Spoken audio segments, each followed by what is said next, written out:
At the Wings Over Dallas Air Show marking the Veterans Day weekend, a large display was organised by the Commemorative Air Force for their collection of airworthy World War II aircraft. During this display, a P-63 King Cobra collided with the B-17 Flying Fortress named Texas Raiders, resulting in the tragic loss of all souls aboard both aircraft, along with the loss of two priceless artifacts of living history. Now, as a History channel, I normally wouldn't involve myself in this discussion, as the professional investigators from the Federal Aviation Administration and the National Transport Safety Bureau are some of the finest men and women in their field of aircraft investigation, whom my admiration and respect for is beyond measure or reproach. However, when scrolling through social media discussing the event, I have seen so many unprofessional, misinformed, and outright disrespectful opinions regarding this tragedy, with some people even going so far to suggest that this was an intentional ramming attack or part of a conspiracy. Seeing as I am someone who has been in the historical aviation community for my entire life, with flight time in light aircraft as well as thousands of hours of personal simulator time in similar aircraft to the ones involved, much of that simulator time shared with my best friend who is in fact a member of the Texas Commemorative Air Force, I felt that given my audience and platform, I have a responsibility to counter the misinformation and offer an informed, if speculative, opinion on what has taken place. So what I'm going to do is show the footage, which if you have read the disclaimer, you will understand is not easy to watch, and then discuss what I think happened and why. And then I will turn you over to the official press conference from the Commemorative Air Force. However, I must stress that this is simply informed speculation. We don't have any of the facts. There will be a full investigation done by the FAA and the NTSB, which may and most likely will change the analysis as more information becomes available. Because as the saying in aviation goes, there are no accidents, only mishaps. And until the facts are known, we won't know the true cause. Anyway, with that in mind, let's play the footage.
As we see on the footage, the P-63 collides into the fuselage section of the B-17, through the waist gunner's compartment, severing the tailplane from the aircraft.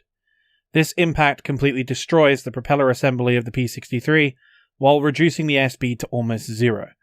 The impact almost certainly either knocking out or killing the pilot.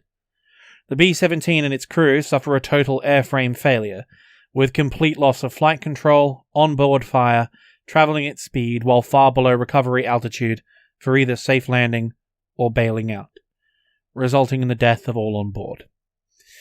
And like with all tragedies, the very first question to be asked is why.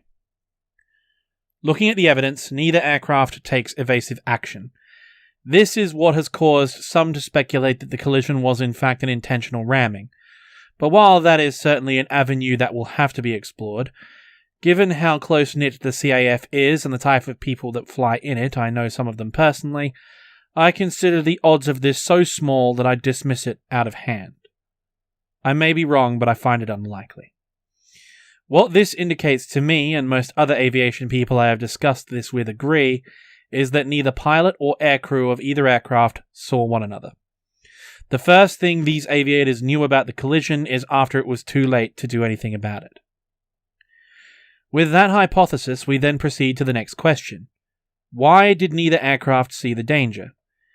Now, we will have to act on assumption here, which, after official review of the flight plan and traffic control process, it may change. But given that the B-17 is at a lower altitude, maintaining a steady speed, and of course is the far larger aircraft, the initiative of the crash, for lack of a better term, is in the hands of the P-63, as that aircraft was the instigator of the collision via its speed and maneuvering. Why did the P-63 not see the B-17? To understand that, we need to discuss the design of the aircraft first of all. The P-63 is a fighter aircraft manufactured by Bell Aviation, the much improved successor to their most famous fixed-wing aircraft, the P-39 Airacobra. The Bell Cobra series has a number of experimental features, the most notable being the mounting of the engine in the center of the aircraft in an attempt to lessen drag and improve the quality of the center of gravity. This freed up the nose of the aircraft to house heavier armament and, most crucially, a nose wheel assembly. The Cobra is rather unique when compared to other fighter aircraft of the time, as it had a tricycle undercarriage instead of a tail-dragging design.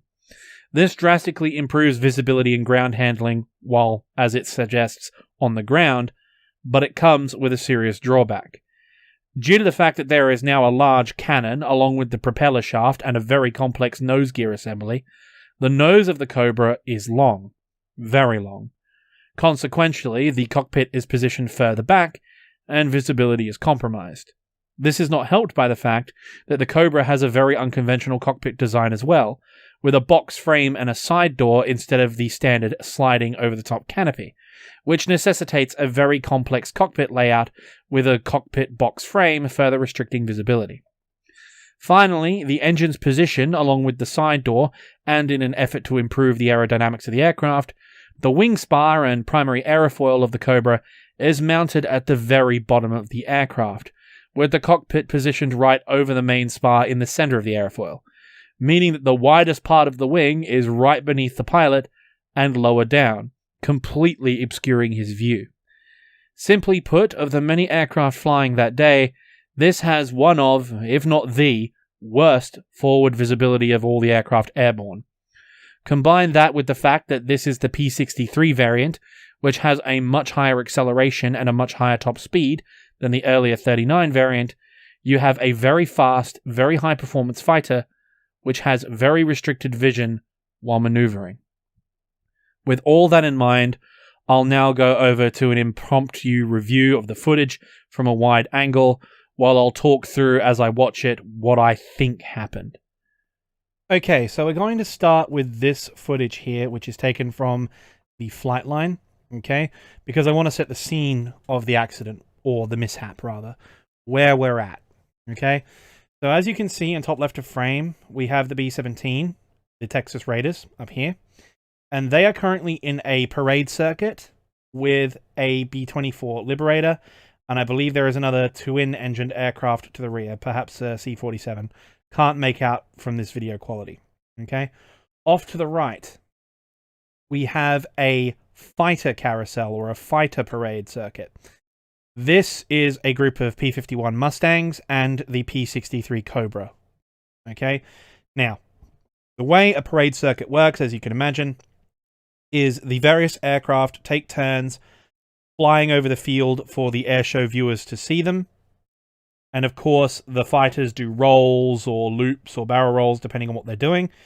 And they're in a line. They're in a carousel, a circuit, a parade. Which means they continue flying past in a sequence. Alright? So, we start here. So the B-17 comes in. And so you see the Mustang. The Mustang is off here to the right of frame. So, the parade lap of the fighters is already off screen over here. So they've already made the turn. Okay? And you can see that the P-63 has not yet made the turn. He's not completed the turn just yet.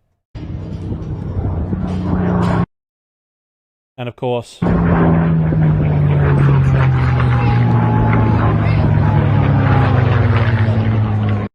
impact.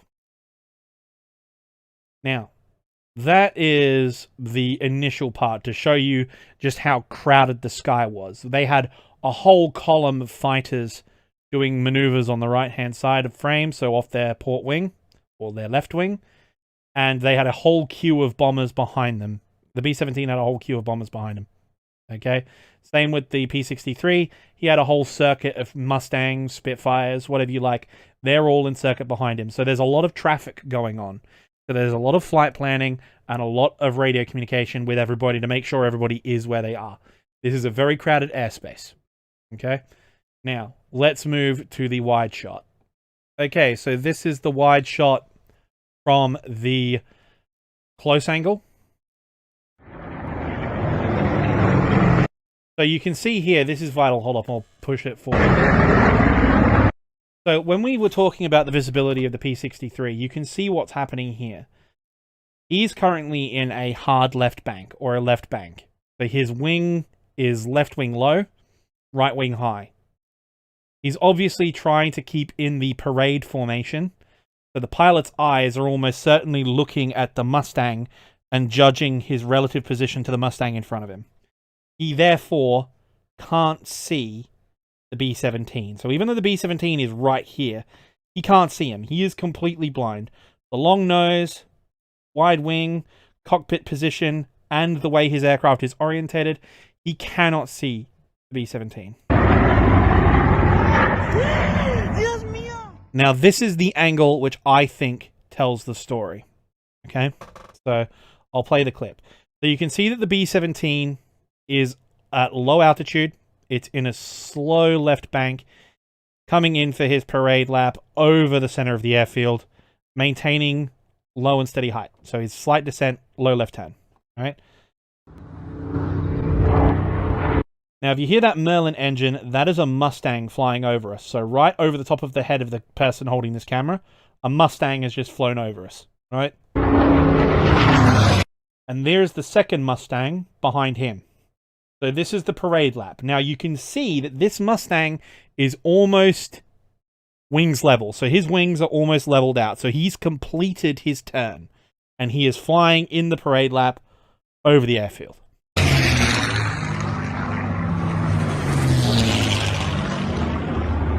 Now look at the position of the P-63 here.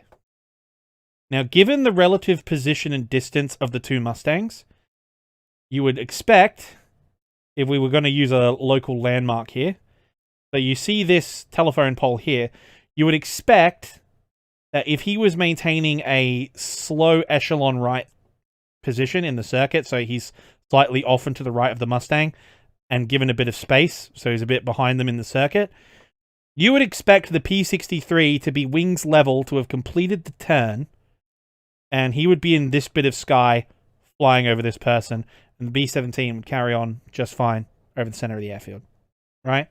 But if you look at it, I also want you to take note of the relative speed of the Mustang here. So the Mustang crosses us at maybe medium speed. So the first one flew over, and then this one, relatively normal speed. Now have a look at the P-63. Have a look at that closure rate. That P-63 is, at least by my visual reckoning, moving a lot quicker than those Mustangs. So, he's going a lot faster than the Mustang, and he's almost caught the Mustang up in the parade lap. So, if he follows direct pursuit, he has to pull a tighter turn, okay?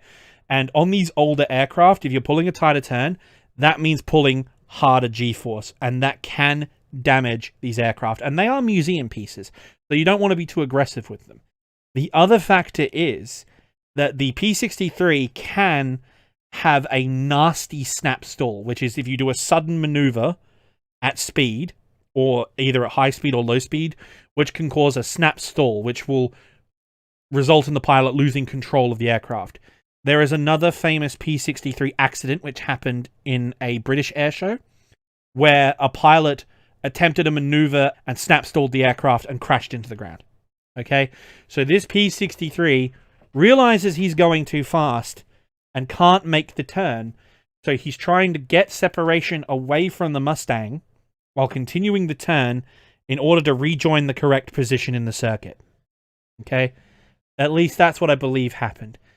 As I said, the NTSB and the FAA will do a full investigation, and perhaps it might have been a air traffic control mistake, or it might have been the B-17 was in the wrong place of sky. The B-17 might have been ahead of schedule or behind schedule. It could be one of the others. There's a whole lot of variables, but from what I'm looking at here, this P63 in terms of the parade lap is out of position. At least he looks like he's going a bit faster than he should be. Because if he continued with that turn at that speed, he would overtake or catch up with the Mustang. And that would be dangerous. That would be very dangerous. He could collide with the Mustang. So he thinks he's doing the right thing by getting lateral separation from the Mustang and continuing a wider turn, so he can then slip back into the correct formation. However, because his left wing is low and his right wing is high, and because of the poor visibility forward of the P63, which I demonstrated in the comparison video just before this, he is completely blind. He cannot see the B17. He cannot see him. And so... oh no! Impacts the aircraft. As I said, though, this is all theoretical, and we must not forget that this is a horrific tragedy with loss of life, as well as being a serious blow to the preservation of historical military aviation, something that I have a passion for, beyond which I really can't explain. Saying that, I will now turn you over to the commemorative Air Force officials, and once again advise you to let the NTSB and FAA do their job, with the confidence that they are the very best in the world at what they do. Thank you very much for watching.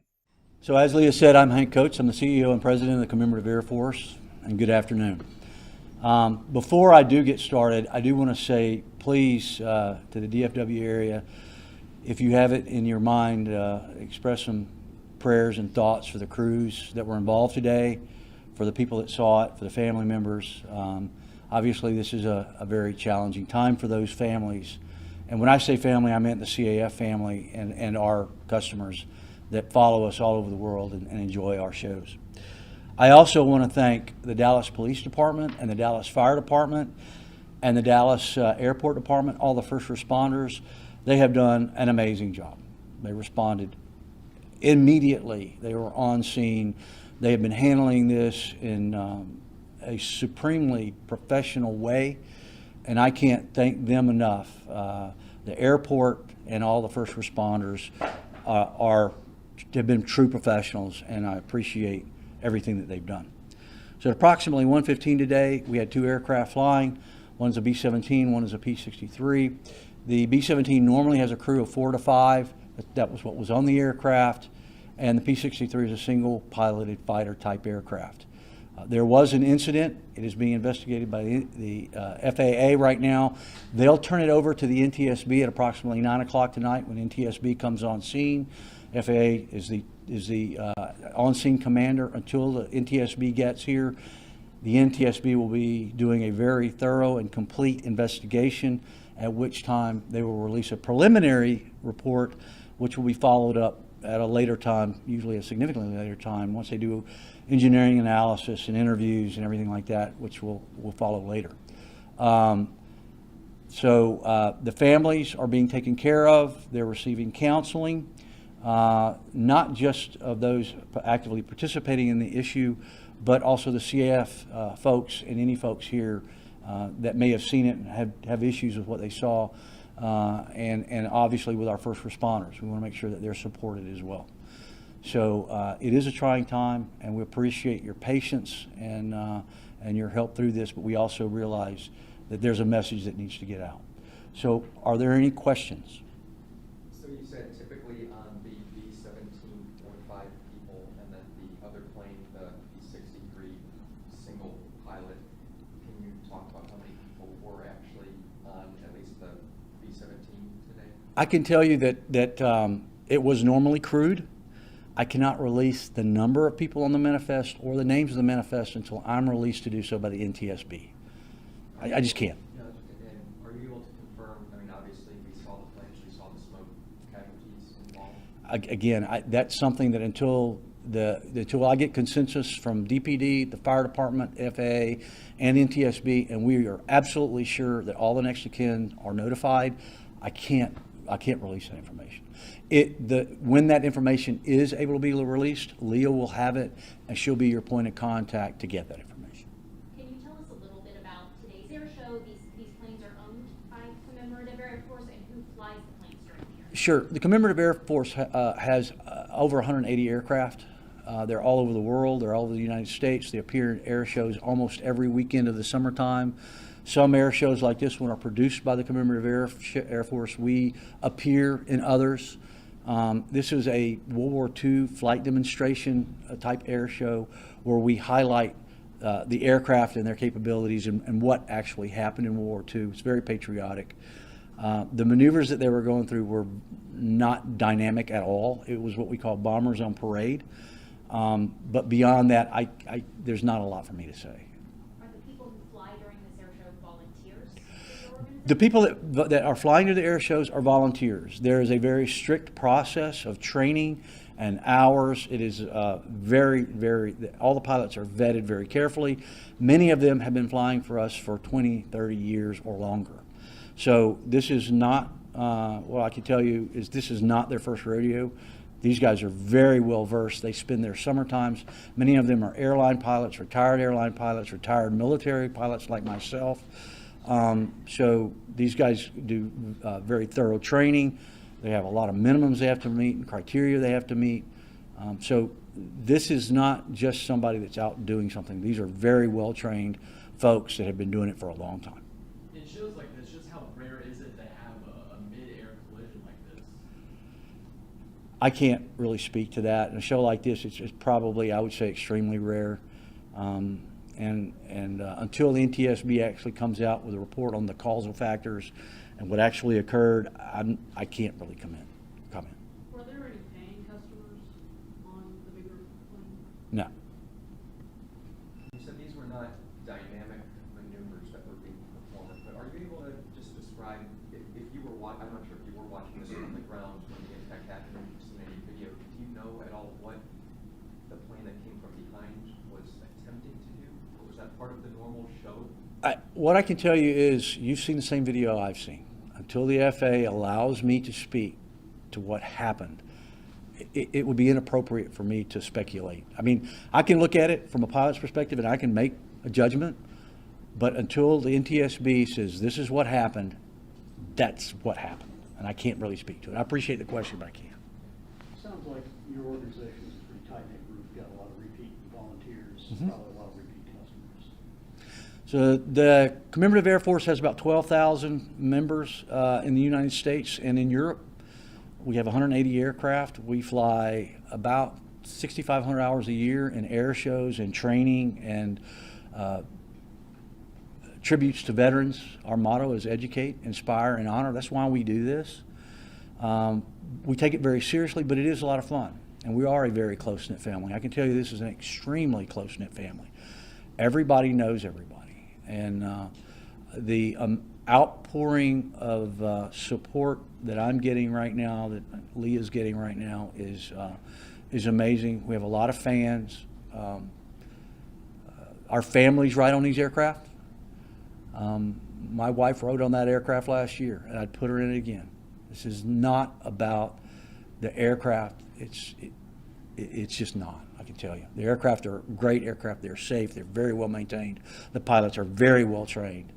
So it's difficult for me to talk about it because I know all these people. These are family, and they're good friends. So thank you for the question. Can you expand on some of the resources for those within the Commemorative Air Force, and if there are any beyond, as far as what they saw today, as far as those who witnessed the tragedy in the accident? What I can tell you is the Dallas Police Department and the Dallas Fire Department have offered their counseling services to help with this, and I've met with them. They're great people. They're doing a great job. Many of our members are airline or retired airlines. There have been several airlines that have stepped up and offered their services, and we have a group on standby that provides that service. You know, this isn't about a competition, who gets there first or anything. The more the merrier. The more support that we can give folks, the better. And this is not a short-term process, it's a long-term process. So I can't at this point tell you who or what. I can tell you there's going to be a lot of resources available. Like I said, DPD and the Dallas Fire Department have offered their resources, and they're doing a great job helping us as we move forward. So, thank you. Do you know roughly how many spectators were here for the event today when the crash happened? I don't know. What do you think? 4,000? It's pretty hard to say. I would say around 4,000 people, maybe between 4,000 and 6,000 people, because we also have people, volunteers coming in and that sort of thing. But Yeah. a couple thousand people. How long had it been going Last on? question, guys. Yeah. How long had it been going on today? Was this like a finale type thing, or? No, the show went from 10:30, 11 o'clock till 4 o'clock, I believe it was, or 3 o'clock. So there was another hour or so left in the show before the event. So. This was an annual show that did that? Yes, this was the 7th year, I think, Leah, the 7th year that we've had the show in Dallas, and this is the first issue like this that we've ever had to deal with. But it's very well, it's amazingly well received. The Southern Dallas corridor loves it, and people come from all over the world that come see this show. We have friends I've got a real good friend of mine that comes from Korea every year. He's an executive in Korea, and he comes here every year because he loves this show so much. It's a very intimate show. You have the ability to get close to the airplanes and see the pilots. It's not something where they're way over there. They're right here. They're with you. It's very safely done. But we feel it's important that the kids, because we do this for kids and veterans, that they can see the airplanes, they can touch the airplanes, they meet the pilots, so that they can be, they can learn, they can be educated and inspired to do these kinds of things.